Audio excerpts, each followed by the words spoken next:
आपल्या राज्यात एक असं गाव आहे जिथे चक्क सोन्याच्या नाण्यांचा पाऊस पडतो.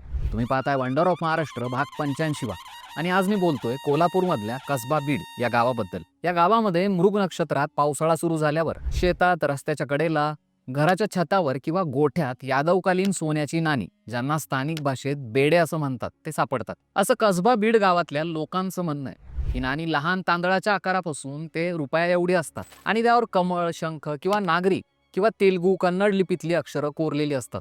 गेल्या काही वर्षात विशेषतः 2020 पासून गावात जवळपास 50 पेक्षा जास्त सोन्याची नाणी सापडली आहेत. तर यंदाच्या वर्षी 3 वेळा ही नाणी सापडल्याची नोंद आहे. यामध्ये 3.75 ग्रॅम वजनाचं नाणं आणि 0.45 वजनाचा एक तुकडा सापडलाय. गावातल्या मनोहर पाटील यांना गेल्या 5-6 वर्षात अशी 11 नाणी सापडली आहेत. कसबा बीड हे गाव प्राचीन काळी शिलाहार आणि यादव राजवंशांच्या काळातलं लष्करी तळ आणि राजधानी म्हणून ओळखलं जायचं. इथे सापडणारी नाणी ही गद्यन या प्रकारातली असून यादवकालीन असल्याचं मानलं जातं.